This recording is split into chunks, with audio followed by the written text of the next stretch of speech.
Daas Tevunos.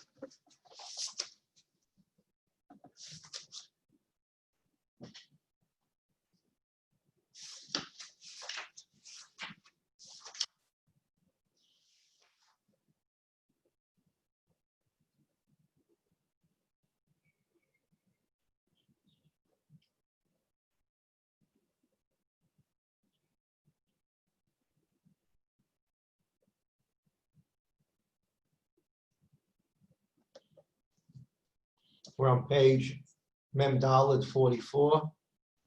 For those who are using the paragraph system, we're at the end of Siman Nun Gimel, Siman 53. The Ramchal was teaching us about his view of Tzimtzum, two different Tzimtzumim. Tzimtzum one it's not a withdrawal from space, the common understanding. It is a restraint of power.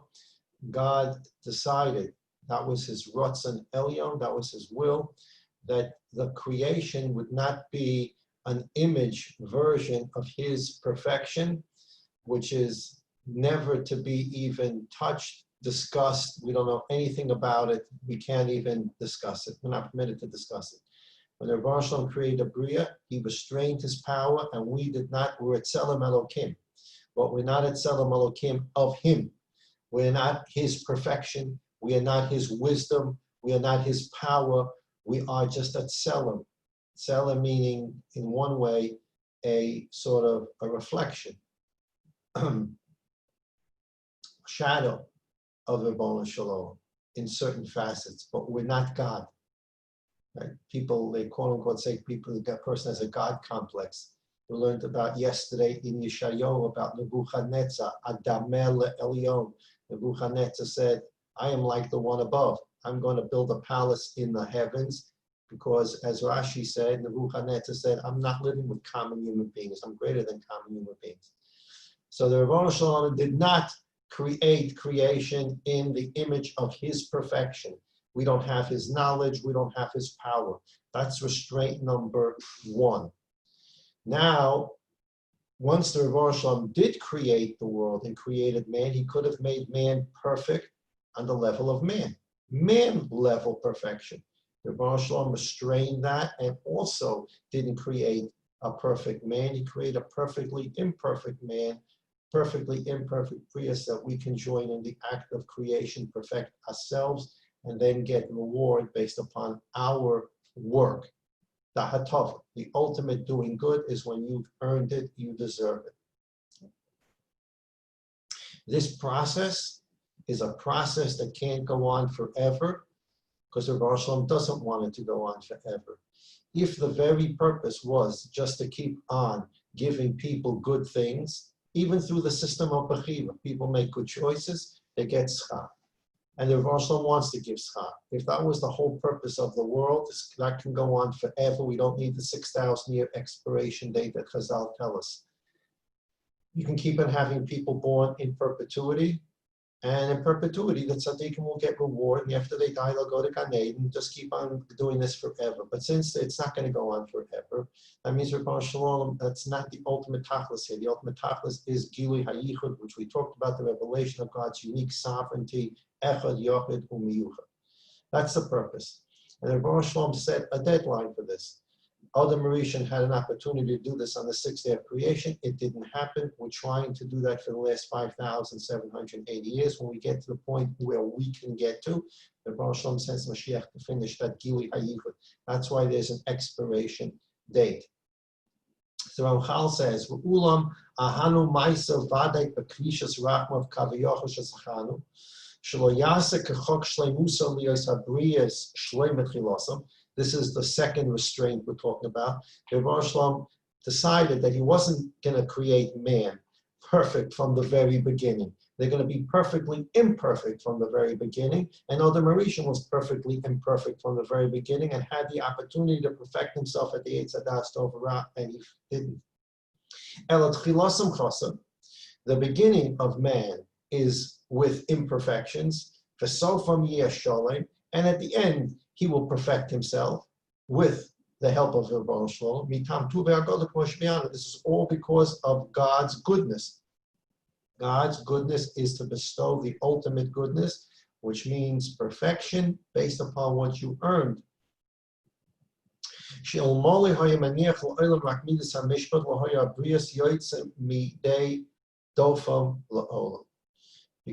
if the Rebbeinu Shalom would allow this to occur in perpetuity, let's say people keep on being born, there'll be tzaddikim, there'll be Rishonim, there'll be Ganei, there'll be Gehenim.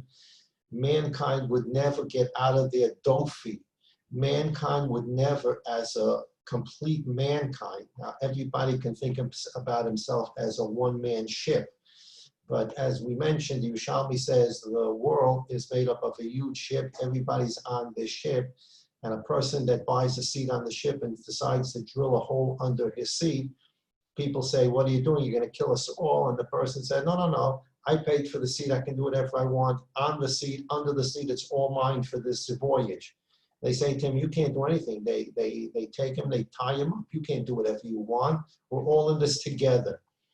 So the Rebbeinu Shalom, to keep this going as it is, this system, Rishoyim, Tzadikim, Gan Eden, Gehenim, reward, punishment, man would never get out of that voyage. Midei daf yom la'olam.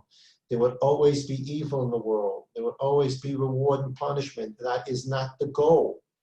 Ki tamen hoyu nimtzoyim tzadikim rishoyim toivos v'rois brachu klolim. There would always be curses and blessings, good and bad, reward, punishment. But that's not the goal. The Rebbeinu Shalom wants the goal to be shleimus, that the world will come to its perfection. So man must work on his perfection. When he gets to that level, and the Bria gets to the level where it does what it can do, the Rebbeinu Shalom finishes off the job, the makeh b'patish, because that's the goal. However, now, even though right now, Ramchal's writing in the early 1700s, even though right now we're still in that matzah of good, bad, tzaddikim, rishoyim, well, you came to Sefer. This is not the way the world is going to end.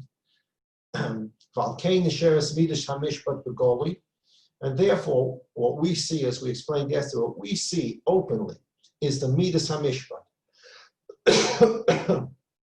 Tzaddikim and Rishoyim, good and evil, reward and punishment. Now, there is a problem with seeing that. We mentioned that yesterday. When we begin the Daas Tevunos, the Neshama says to the Seichel, I believe in the 13 Animaments. And I understand 9 of them. 4 of them I don't understand, and I'd like you to explain that to me rationally. And this is the sheet of Ramchal. We've mentioned the Shalom, the Chavis Al-Babas, many Rishonim, besides Achronim, but many Rishonim, that not only is Emunah something you just believe, Emunah is something you need to work on and understand, and simply based on a pasuk,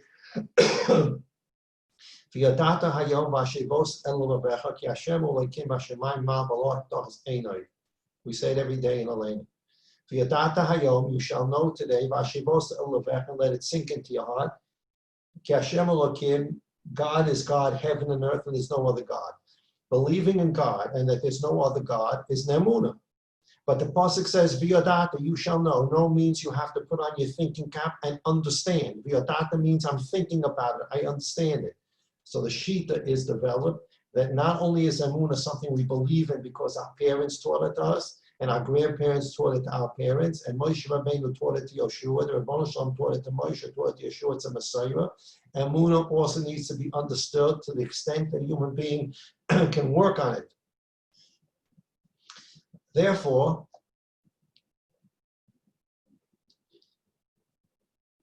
Nisheres, the Ramchal says, Midas HaMishpat B'Goin, the 4 things that the Neshama says to the Seichel, I need to understand, not just believe. I believe in the 13 Animams. Before I believe and I don't understand it, now I understand it because the world doesn't look like it's running on track. Hashgacha, God is supervising the world. The place looks to me, chas v'sholom, it's chaos. We talk about this over and over. It's anarchy. God is not running the place. If he was running the place, it would look much better. Where is he? Is he running the place or not? The principal left the school, the teachers out of the room, everyone's shooting spitballs and no one's doing anything about it. Defund the police. Anarchy. And no one's watching this place. So I don't understand how you can say that God is watching and supervising the world. And I don't understand about reward and punishment. Looks like the good guy's not doing so well, and the bad guy's doing real well. The third kasha was Bias Mashiach, and the fourth kasha was Tchias Mason. But at any rate, there is mishpat out there. Mishpat meaning there's good and evil. What we're not seeing clearly is the good is always in a state of reward, and the bad is always in a state of punishment, because to us, this whole thing is an optical, this whole thing is topsy-turvy. The good are not doing so good, and the bad are doing very good. But that's an optical illusion, because we're only looking at a moment. We don't have the big picture. Haman puts up that tree to kill Mordechai, and the Daily News of Shushan headline is, Haman plants tree to execute Mordechai tomorrow. Nobody, including the editorial writers, were able to understand that Haman put the tree up so that he would be hanged on the tree tomorrow. Because we're only looking, news is, especially today, the news cycle is a couple of hours, because before you even absorb the first headline, you have already a new news brief, news emergency. The next thing is happening. So the news cycle is very, very short, and there's no time to think about it. But if you would be able to see the whole picture, as the Rebbeinu Shalom does, you'd understand how each piece fits together. So while we do see that there's good and evil outside, we have a problem being able to see how the good is being rewarded and the evil's being punished. But there is the good and the evil out there. Omidas hatikin hakloli behester. But as I say, percolating and bubbling inside even the events that look like evil, all of this is the Rebbeinu Shalom is moving puzzle pieces, chess pieces around, and it's all for the good. Many, many years ago, probably at least 40 years ago, you'd have to check the record, there was a worldwide chess tournament. It was between a Russian, I believe his name was Boris Spassky. He was the world champion chess player. His challenger was a Jewish boy who later maybe even shot himself then, but he shot himself. He became anti-Jew, became anti-Semite, became unbelievable outspoken critic of Eretz Yisrael. I forget his name right now. And he was the challenger to the Russian champion, Boris Spassky. And the championship match was being played in Reykjavik. Now again, I don't recall if Reykjavik is in Greenland or Reykjavik is in Iceland. It's one of those two places. But often a place, that's where this chess championship was being played. And this was being done in the summer. And I went to camp for 4 weeks. 4 weeks I was home. The chess championship occurred during the 4 weeks I was home. I don't remember. I remember Mrs. Schiffman is saying Kasparov. I don't remember the Jewish boy's name. I remember the Russian saying Boris Spassky. It was probably 69, 70, something around there. At the end of all the games, it turned out to be a draw. Yeah, he was very young. He was a young kid challenging Spassky. At the end, it turns out to be a draw, and Spassky retains his championship. Channel 13, for those who grew up in New York, it was Channel 2, Channel 4, Channel 5, Channel 7, Channel 9, Channel 11, Channel 13. Channel 13 was probably from all the channels, basically the most boring channel, had a lot of educational TV on it. I believe it was Channel 13, it could have been 9, although I think it's 13, that carried this chess championship. I had just learned recently, Bobby Fischer, thank you, Mrs. Levitan. Bobby Fischer was the Jewish boy who shot himself, unfortunately. And Bobby was playing Boris. I had just learned how to play chess, and I was very interested. I was home for the 4 weeks. I was very interested in watching these chess matches. I didn't understand much about strategy in chess. I had just learned how to move the pieces. A rook can go here, a king can do this, a queen can do this, a pawn can do this, and I was just learning how to play the game. And I was watching this intently. And if you watched it, there was a clock, how much time you got to think about your move. And then there were commentators. Why did Spassky do this? And why did Fischer do this? And all kinds of, I don't know what the time between each move was, 10 minutes to think, whatever. But in the interim, 10 minutes between moves, there were commentators. He meant this, he meant this, he meant this. No, one of the things that I learned was very interesting to me at that age was there were moves that Spassky or Fischer made by which they intentionally gave up pieces. It looked like they were losing. I'm giving up my rook. Pawns, of course, people give up. I'm making a move when I'm going to lose my rook. And the commentators will explain, this is ingenious. This is just unbelievable. He gave up the rook because he opened a part of the board now, and I predict his next move will be this, and I predict his next move will be this, and he's going to get checkmate. And as I'm listening to this, and I'm not fathoming everything, I didn't learn Daas Tevunos at that age, I'm beginning to understand that sometimes you give up something because there's a longer goal in mind. You're going to give up something now because you're going to win something at the end. For those who know what I'm talking about, for children, they call it the marshmallow test. So I learned this concept that you may retreat. Rav Hutner talks about this as retreat. You may retreat, which looks like everybody's saying, oh, they're losing the war, they're in retreat. And the retreat is part of a strategic plan to win the war in a different way. Everything, a retreat, giving up a chess piece can be part of a strategy to ultimately win the game, and it's not a loss. You're actually winning by taking a step back. It looks like taking a step back, but it's actually part of a process to move forward. So percolating in the mishpat, percolating in everything we see outside that we think is evil, because we only see the present, we only see this new cycle, percolating in there is the Rebbeinu Shalom's Chochma Atzuma, where it's all going to be used l'toiv. Ki ma'aser maser b'seisahim, because the working that's bringing the world to its perfection is all being done in secret. It's all being done inside. It's all being done underneath the table with the magnets that are moving the bottle caps on the table, as we spoke about several days ago. Ad sof davar sheyesukun kol hametzias kulos aloy, until this system is completed and the whole world is returned to a state of tikkun, to a state of repair. Nun Gimel, Omer HaNeshama, the Neshama said to the Seichel. Remember, the Sefer is written as a dialogue. And the Neshama is talking to its Seichel as if we were talking to ourselves. The Neshama talks to your brain sometimes. I don't understand this. Can you explain it to me? Although we don't recognize that happening inside us.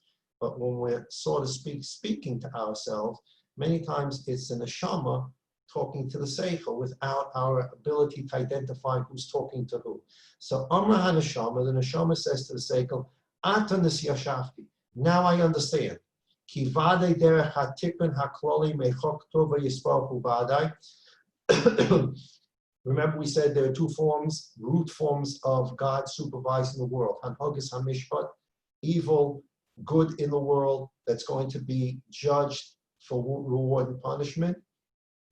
And Hanhogis hayichud, Hanhogis hatov, Hanhogis hashlemus, the process, the supervision where God is perfecting everything. And in truth, the second form of supervision is percolating inside the Hanhogis HaMishpat. And the Rebbeinu Shalom wants everything to be end up l'toiv.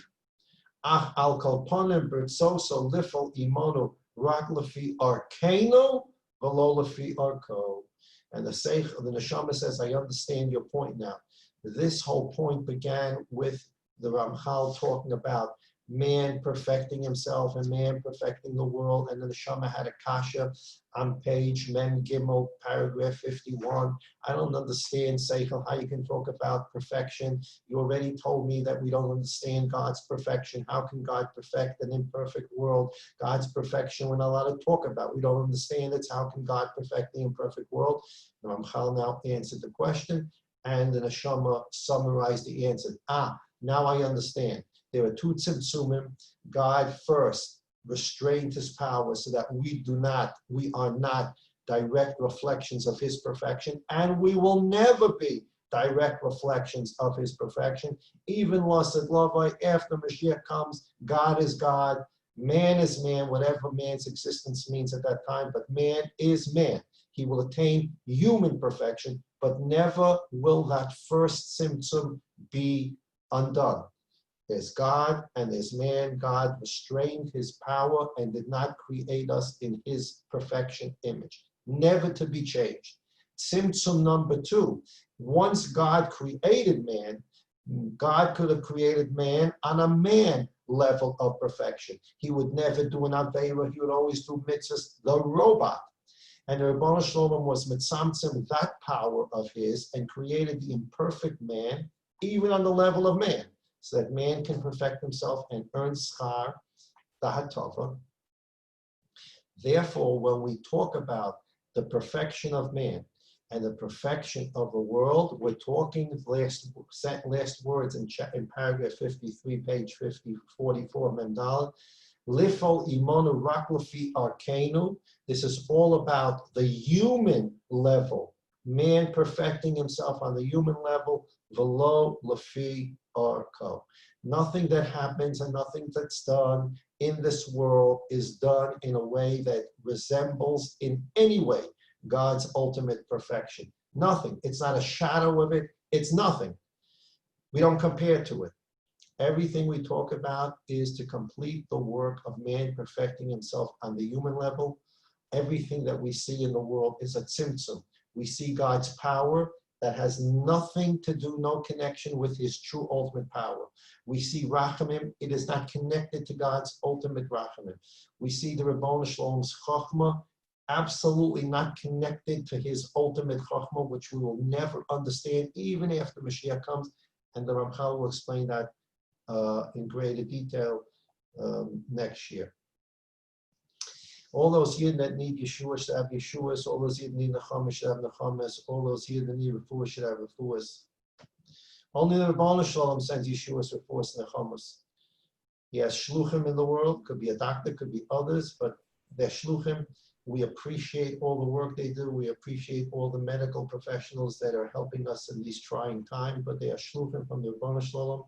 The Refuahs, Yeshuas, Nechamas come when the Rebbeinu Shalom wants it to come, how the Rebbeinu Shalom wants it to come, and through the person the Rebbeinu Shalom wants it to come. There's no other way. And when we think about this and we believe it and we let it seep from our minds into our hearts, that's part of a Gili Hayichud. We perfect ourselves, we perfect the Bria that helps Mashiach Tzidkenu come and here and finish that work. Everybody should please take care of themselves. Health condition, age, things are becoming becoming testy outside again. The minyanim have been restricted, etc. Make your proper cheshbonos. You need to ask a Rav, should I do this? Should I not do this? Can I go here? Can I not go there? The Rebbeinu Shalom loves healthy, happy Yidden who can learn Torah and do mitzvahs with a simcha, not have to chas v'sholom, not be able to do mitzvahs, or to do mitzvahs in a weak state. The Rebbeinu Shalom wants healthy Yidden. Those of you who are, whatever your age is, whatever your health condition are, shaila about fasting tomorrow, ask a Rav. If you believe it's a shaila, even if you believe it may be a shaila, ask a Rav. If you're required to fast Shivas of the Tammuz, there's another time that's coming, it should be Yom Tov also Tisha B'Av, and there's only so much the human body can take. The halacha talks about this. The halacha talks about this in terms of Tzom Gedalia and Yom Kippur, which are only a week apart. And those are two fasts a week apart. And there's the famous shaila, if a doctor says that if a doctor tells you before Tzom Gedalia, you can't fast twice in 1 week. You can only fast once. So what do? We just learned about Eimavirin ala mitzvos. When you went into the Heichal, the Kohen first cleaned the Mizbeach, winner 3, and then they cleaned the menorah, winner 4, because the first thing you came to was the menorah. You don't skip the menorah to go to the Mizbeach. So perhaps you should fast Tzom Gedalia, because Tzom Gedalia comes before Yom Kippur. You can't say, I'm going to eat on Tzom Gedalia so that I can be ready to fast Yom Kippur, because Tzom Gedalia comes before Yom Kippur. On the other hand, maybe you should eat some Gedalia. Yom Kippur is a Doraisa fast. It's a 24-hour fast. It's more important. So there's a machlokas there about whether you would fast some Gedalia and eat Yom Kippur, or eat some Gedalia and fast Yom Kippur. Be that as it may, Chazal were well aware of the fact of the drain that Tanesim take on the human body. And so it's going to be 2 Tanesim. It's hot. And there's this corona outside, there's the age, medical conditions, people who think maybe there's a shaila if I can do this, or to ask a paisik under all their conditions whether it's necessary to do it. Everybody should be well and have a wonderful day. Please look out for the email for tomorrow. Sei gesund.